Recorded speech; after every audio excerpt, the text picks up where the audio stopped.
पशुपति कुमार पारस अकेले और अलग थलग पड़ गए। बुधवार को पार्टी दफ्तर में कुछ ही नेताओं के साथ उन्होंने बैठक की। केंद्रीय मंत्रिमंडल से इस्तीफा देने के बाद पशुपति कुमार पारस के चारों सांसदों ने साथ छोड़ दिया। कयास तो ये लगाए जा रहे हैं कि वो अब अकेले या फिर इंडिया गठबंधन के साथ मिलकर चुनाव लड़ सकते हैं।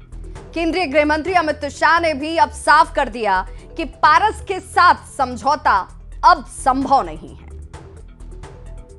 5 सीट चिराग पासवान जी को दी, पर पशुपति पारस को आपने डंप कर दिया। कोई उनके संग भी समझौता हो सकता है? अभी उन्होंने रिजाइन भी कर दिया आपकी मंत्रालय मिनिस्ट्री। अब समझौते की गुंजाइश नहीं रही, कम रह गई है, लगभग नहींवत है।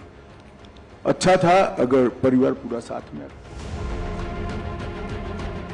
राइजिंग भारत के मंच से बोलते हुए अमित शाह ने साफ कर दिया कि पासवान फैमिली एक रहता तो बेहतर होता। अब पशुपति पारस के साथ समझौते का सवाल नहीं है। दिल्ली से निकला ये बयान पटना में भी सुनाई दे रहा है, क्योंकि पारस अब अलग थलग ही पड़ गए हैं। बिहार की राजधानी में राष्ट्रीय लोक जनशक्ति पार्टी कार्यालय में हुई पारस की पार्टी की बैठक में उनके अपने आए ही नहीं। बैठक की अध्यक्षता भले ही पशुपति पारस कर रहे थे, पर उनके साथ पार्टी का कोई भी सांसद मौजूद नहीं था। न तो चंदन सिंह आए, न ही प्रिंस राज, महबूब अली कैसर और वीणा देवी तो पहले ही चिराग खेमे में जा चुके हैं। हालांकि सूत्रों की माने तो पूरी तरह अकेले पड़ चुके पारस अब महागठबंधन का रुख कर सकते हैं।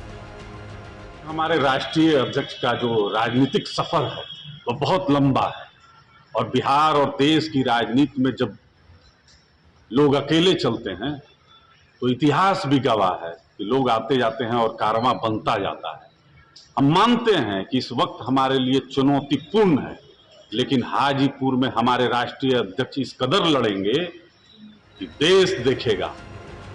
केंद्रीय मंत्रिमंडल से इस्तीफा देने के बाद पशुपति के 4 सांसदों ने साथ छोड़ दिया। पारस को लेकर ये कयास लगाए जा रहे हैं कि वो अब अकेले या फिर इंडी गठबंधन के साथ मिलकर चुनाव लड़ सकते हैं, लेकिन अभी पशुपति पारस की तरफ से कुछ भी स्पष्ट नहीं किया गया है। हाजीपुर सीट से बार बार पारस ताल ठोकने की बात कहते रहे हैं। ऐसे में चिराग पासवान के एनडीए की तरफ से हाजीपुर से चुनाव लड़ने की घोषणा ने हाजीपुर की जंग को और भी रोचक बना दिया है।